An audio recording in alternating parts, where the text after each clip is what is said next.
When it comes to choosing an ECU for your project car, there's no shortage of choice out there on the market. Normally though, we're trading off the price point of the ECU versus the feature set that it offers. Here, we're going to be unboxing an Ecumaster EMU Black, which offers an impressive feature set and a price point of just $1,099 US. So let's open the box and we'll find out what's inside. The EMU Black comes shipped in a tidy cardboard box with an easy to remove outer sheath. Once we've removed that outer sheath, we can open the box and we've got all of the components laid out right in front of us. Inside the box we've got our ECU as well as our two matching connectors for the ECU to allow us to create our own wiring harness. Now in this case, Ecumaster have chosen to use a Delphi connector, and these aren't particularly common in aftermarket ECUs in our experience. However, they do positively locate, so this just gives you the confidence that once those connectors are fitted to the ECU, they're not going to come loose, ensuring we know that we've got a reliable connection.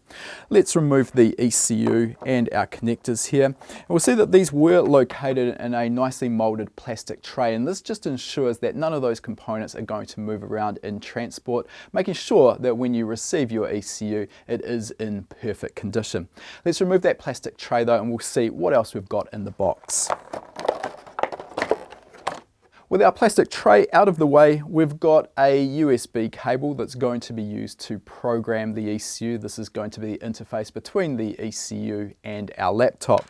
We've also got a range of terminals in order for us to be able to construct our wiring harness. Now these terminals are actually also included in two different sizes to suit different gauge of wire. So we can use a larger gauge of wire for some of the higher current draw outputs, particularly if we are using the EMU Black to control a drive-by-wire throttle, which may draw significant current. Lastly, we've also got a nicely laminated pinout for the ECU with some basic wiring information that we're going to need to know.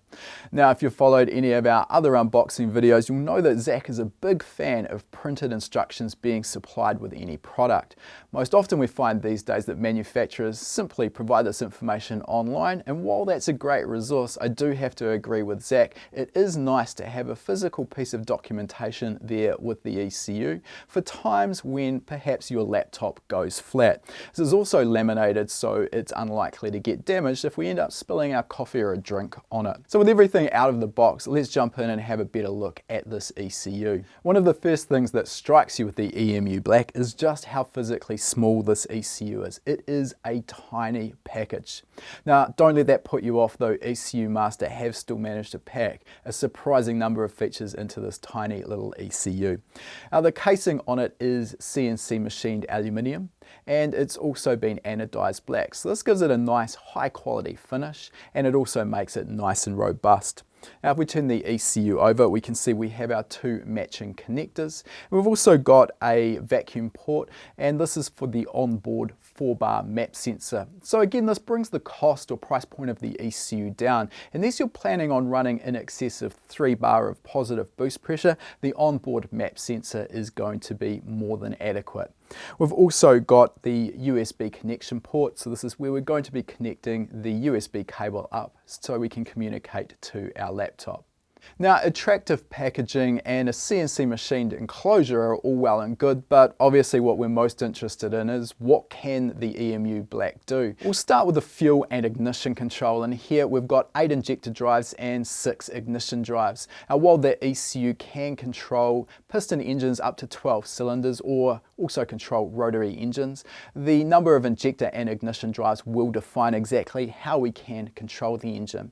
For example, here if we have a 6-cylinder engine, this will allow us full sequential control of the fuel injectors as well as direct spark coil on plug ignition systems.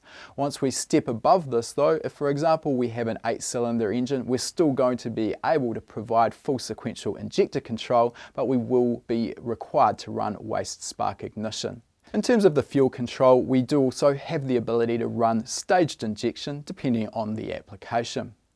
As our engines are becoming more complex, there's a requirement for us to be able to control more and more aspects of the engine with our ECU. And here the EMU Black offers us 6 auxiliary outputs which can be used for functions such as radiator fans, boost control solenoids, or continuously variable cam control. There's also a dedicated output for a single drive-by-wire throttle body. What all this means is that the EMU Black is going to be able to control just about any engine that you may want to put it on. The inputs to the ECU are every bit as critical as the outputs, and here we've got 9 inputs available. These can be used for critical inputs such as our coolant temperature and our inlet air temperature, as well as other user inputs such as fuel pressure and oil pressure. There is also a dedicated input for an ethanol content sensor, and if you connect one of these, this allows the EMU Black to offer full flex fuel capability, so you can fuel your car on pump gas, E85, or any mixture in between. Now there are also a couple of inputs that are relatively unique here on the EMU Black. This includes 2 dedicated thermocouple amplifiers. So this means that you can add, for example, 2 exhaust gas temperature sensors, and you're not going to need an external thermocouple amplifier, which is going to add cost and complexity to your installation. You can wire those thermocouples directly into the ECU.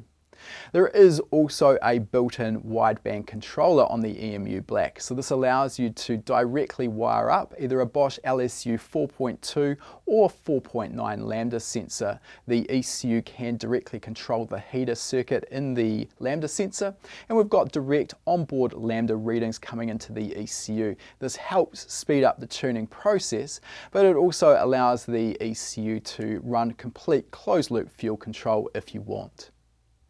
Lastly, we can also add up to 2 knock sensors to the ECU, and by doing this, it allows us to utilize closed-loop knock control. Now, this is a feature that I'm a huge fan of, and while it's not a substitute for proper tuning, what it does do is provide a nice safeguard that can easily prevent damage to a highly strung performance engine, particularly if we end up somewhere where we're forced to run a subpar tank of fuel.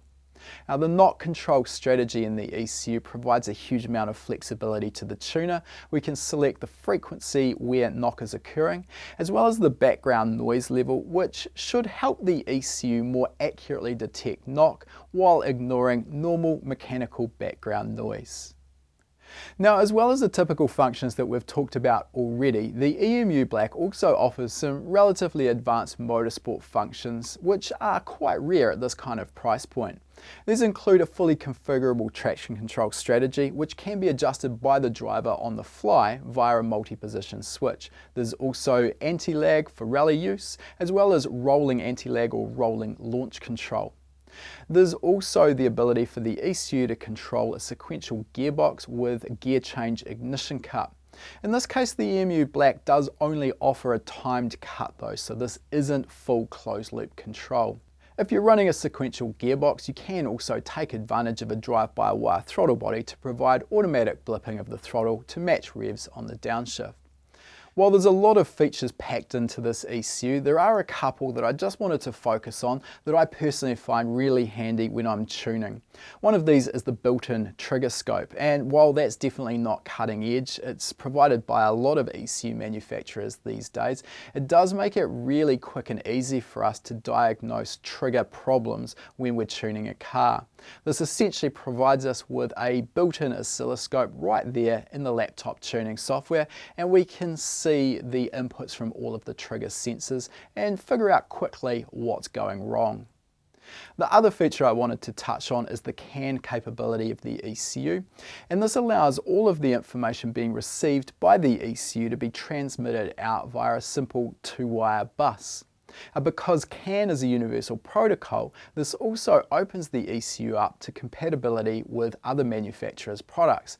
This is perfect, for example, if you have an existing dash logger and you want to receive and display all of the information from the Ecumaster ECU on your dash. This is pretty straightforward to achieve. Right now, the CAN capabilities of the ECU are limited to sending out fixed data streams. However, I'm hoping that we may see some development on this in future firmware updates. Now the feature set of the ECU is all well and good, but we also need a user interface in order to be able to actually tune the ECU. So let's jump into the laptop software and we'll take a quick tour. The tuning software is nicely laid out and it's relatively intuitive to use. I found it didn't take long to navigate my way around. There's a nice easy menu structure on the left hand side of the screen, which makes it easy to find exactly what you're after in terms of parameters to set up or inputs or outputs. Now the ECU does use a volumetric efficiency based fuel model, which is becoming more and more popular. Part of this requires us to set the ECU up with the correct injector inputs. Ecumaster have gone out of their way to make this pretty pain-free. If we go to our fueling menu and we click on our injector wizard, there is a drop-down menu which we can select our injectors from. It's a great idea, however, right now there are a relatively limited number of injectors to choose from, so we'd expect to see that list grow as time goes on.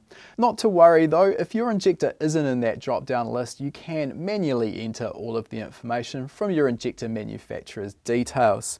Across the top of the page there's a series of tabs, and this allows us to access worksheets relevant to the particular task that we're performing at any time. This allows us to really simply see just what we need to do in order to perform a certain tuning aspect. Of course we can modify and add to these anytime we like. Another feature that the software provides is logging straight into the tuning software, and here we can see at the bottom we've got a set of graphs. So these are all configurable by the user. It allows us to log and then review the log data after we've finished a run on the dyno or out on the road or the racetrack. This makes it really easy to pinpoint areas of our tune that need further work. So there you have it, an in-depth look at the Ecumaster EMU Black. This is an ECU that provides an impressive punch for its small size, particularly when you take into account the $1,099 price point. Now I will mention that at this point we haven't personally been able to use or test the EMU Black, but we're excited to get one of these ECUs into a development car soon, and we'll be producing course and webinar material on it. If you want to learn more about EFI tuning and learn how to tune an ECU like this EMU Black, then check out our online training courses at hpacademy.com.